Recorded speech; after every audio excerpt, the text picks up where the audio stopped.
I think a lot of people go into jobs and don't understand the power of a connection. And if I could give anybody advice, it's be a human being no matter where you are. Get to know the person.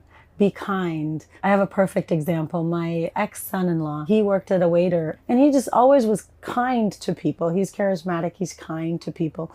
And this gentleman who he used to just come and get coffee every day offered him a college scholarship just because he was like kind to him and giving him coffee and serving him when he was there. So be a person of increase. When you meet someone, make sure they've taken something valuable, not you've taken something valuable. It's more important to lift people up than to try and impress. My name is Dr. Sally Saba. I am the Global Chief Inclusion Diversity Officer and the President of the Foundation for Medtronic, which is the largest medical device company in the world.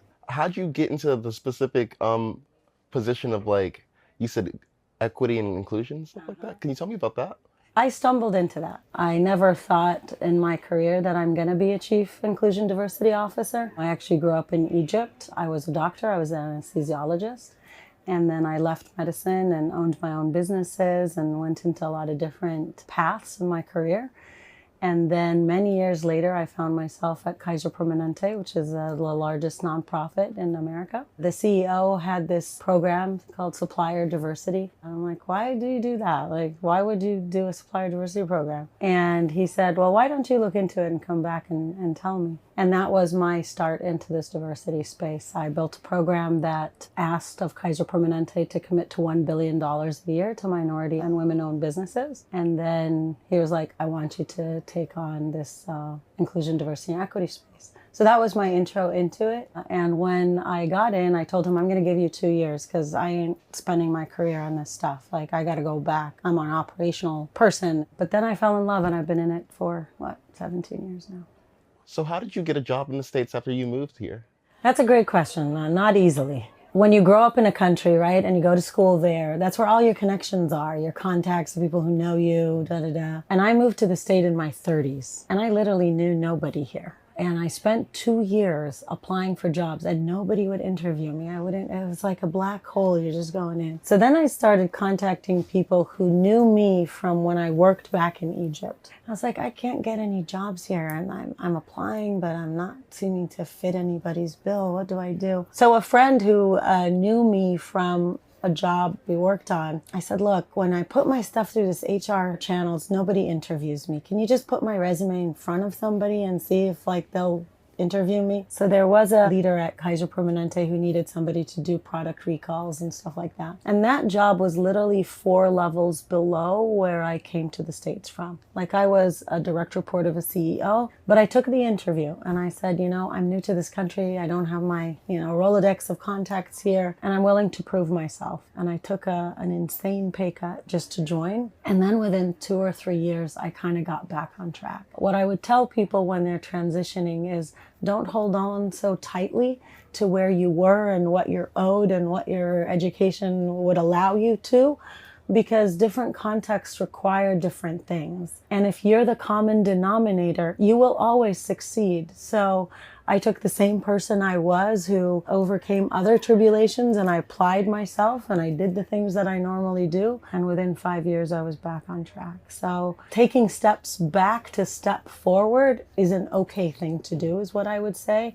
And don't let your ego get in the way of knowing your value and your long-term play versus short-term things that you get stuck on and therefore you just stay stuck. What adversities or roadblocks did you face getting to where you are now? So I was born in Egypt to a middle-class family that was all about education. We weren't wealthy, but we were very well educated. However, I was born into one where my parents didn't see value in having girls. Yeah. So I was kind of left behind by my mom and dad because I came out a female, and left to kind of the family to take care of me while they went off and did their thing. That's why I went into medical school, because I had this thing where I was always sad as a kid and I wanted to help make people feel better, make kids feel better. So I went into medical school wanting to be a pediatrician, wanting to help kids. But then I went into medical school and I realized it wasn't designed the way I would have wanted a healthcare system to be designed. And I was like, you know, I want to fix the system, not just be another doctor. So I left medicine. And when I did, I come from a family of all doctors and stuff. Wow. So my parents disowned me for like 3 years because I left the career that all of my cousins are in and stuff like that. And then I got married and my marriage didn't work out and I had to like escape the country and come back. So adversity has been a core thread in my whole life. It's not been something that's like new to me. But I think landing in this space of diversity, equity, inclusion is rooted in my history of pain and trauma in my youth, because I look at diversity, equity, inclusion as healing corporate consciousness. Yeah. You know, to help people feel valued and seen and heard, no matter who they are and what they are and what walk of life they came from, is probably rooted in my origin story of feeling like I didn't matter because I was a girl. I love that you're really just like turned everything around from that. And I really love what you were saying about like wanting to help the kids and stuff like that. Like I want to like make people smile. That's why I wanted to be the child psychiatrist or orthodontist, because like giving them that like happiness, I guess. I don't know. There's so much like darkness going on in the world and stuff like that. It's why not be a light, you know? Why not be a light? Exactly. And we need more people like you, like that, who are taking whatever their life story is and not thinking that your life story is who you are. It's just the story you're living. And then how do you transform that into giving and into light? And so I'm happy that you're on this journey. Thank you. Earlier, you said Rolodex of contacts. I love that. What's your advice to like building that? There's a saying that says your net worth is equal to your network. And I think that's very, very important. I think a lot of people go into jobs and don't understand the power of a connection. And if I could give anybody advice, it's be a human being no matter where you are. Get to know the person. Be kind. But throughout your career, it's not as important what you've done and here's the projects I've done and here's the this and that. It's how much people understand what you stand for. What is that reputational capital that you're building that then makes it that no matter where you go, you can call on people. Call on people for advice, call on people for a connection to a new job. People call it have your board of directors, people call it have your network. But I tell my son all the time, be a person of increase. When you meet someone, make sure they've taken something valuable, not you've taken something valuable. It's more important to lift people up than to try and impress. Do you have any advice for like people like me or like younger? A lot of people talk in this world about what's my passion? I have to follow my passion. And I think that's too big of a word sometimes. Yeah, it's heavy. It's heavy.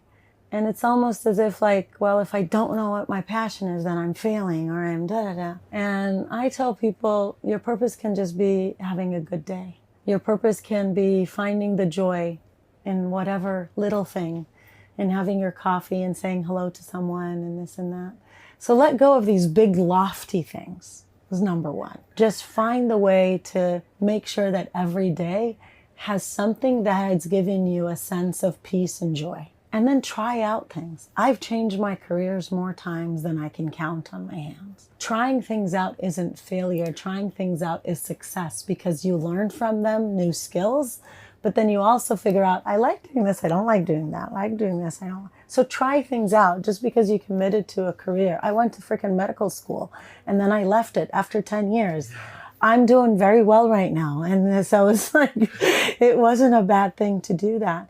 So try things out. Be a hustler. I used to go and make things and sell them even without needing money, just because I like the art of the hustle, of the knowing you can go and figure things out. Don't have ego. There was a point in my life when after I got my divorce the second time, even though I was a highly paid individual in a company, I had like too much debt and stuff like that.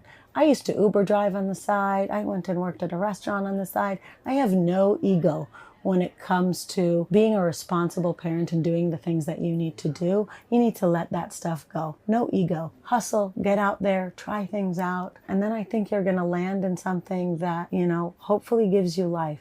Make sure you land in something that you feel you want to wake up in the morning to do, rather than kind of live by default and with your light not shining.